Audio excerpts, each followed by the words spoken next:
Hello, everyone, and welcome back to the walkthrough of the Surge Compliance Portal. Today, we are going to be covering the final step in the three-step process, that is payroll submission. If you have not already completed contractor registration or project registration, I recommend you pause this video and go back and do those now. Just a reminder that prime contractors are responsible for the project registration portion. If you are a subcontractor, you do not need to complete project registration, but you do need to make sure that you have received the project identification number or that PIN from your prime contractor. Before we jump into the demo, I do want to go over a few items under payroll submission. This is a reminder that all contractors and subcontractors of all tiers are required to upload copies of their certified payroll. When you are doing so, you need both the contractor identification number or the SIN and the project identification number or the PIN to report. If you do not have these numbers, you will not be able to complete the payroll submission process.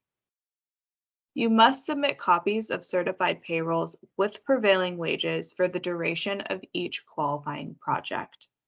And this is a reminder that payrolls are due biannually on July 1st and December 31st of each year. However, we do recommend that you upload these payrolls on a more frequent basis, for example, monthly or quarterly. I'm now going to jump into the live demo portion of the video. To access payroll submission, I'm first going to go to the Surge website. Then up at the top of the screen, I'm going to go ahead and click on this payroll submission tab. When I do that, that'll bring me directly to the Surge certified payroll submission landing page. Like always, I recommend you read this information that is on this page. It provides some great information and background that you'll need when filling out your payroll submission form. If you scroll to the bottom of the page, you will see the first thing it will tell you is that if you are a subcontractor submitting certified payroll, you need to obtain the following from your prime. Like I mentioned, that is the project identification number or the PIN, which is what Surge has assigned. The project interconnection application number, which was utility assigned, and the name of the electric utility identified on the project registration. So whether that was Southern California Edison, Pacific Gas and Electric, San Diego Gas and Electric, you will need to know this if you are the subcontractor. So the first thing you are going to fill out is the project name. It is really important here that you use the same name as it appears on the original project registration. You will then enter in the project identification number. Again, this is that PIN that the prime contractors received during project registration. That was provided to you via email, but you can also access it by following the steps listed here. The next area you will enter is the project interconnection application number. Again, this was utility assigned. You should have received this when you applied for your interconnection application. If you do not have this number, please go and get it from your prime contractor.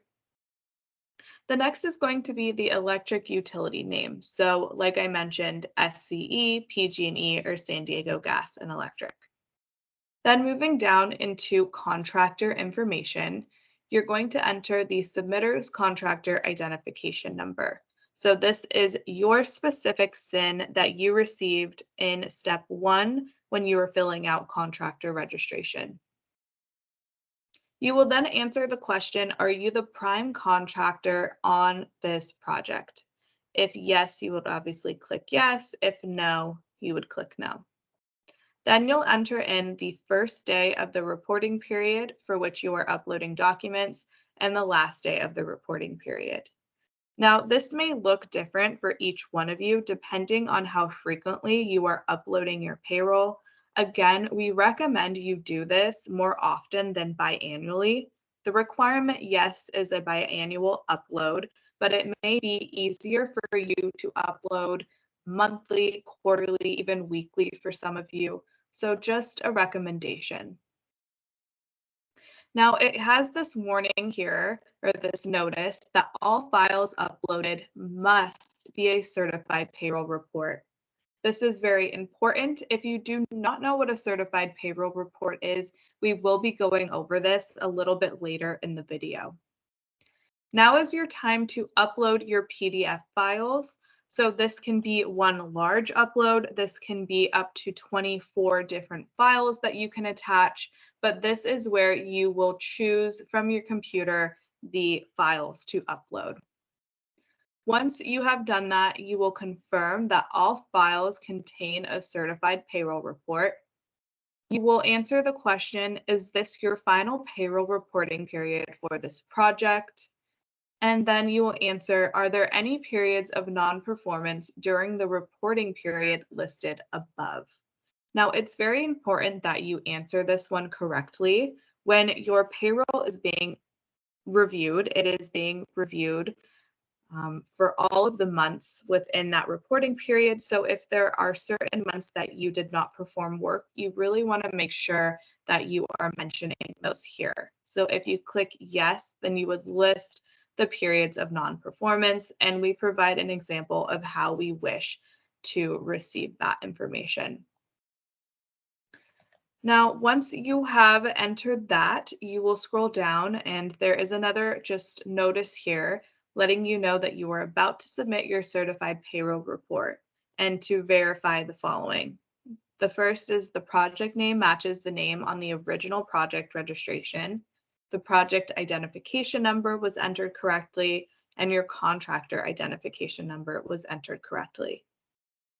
And now, once you have entered in all that information, uploaded your certified payroll report, you will hit submit.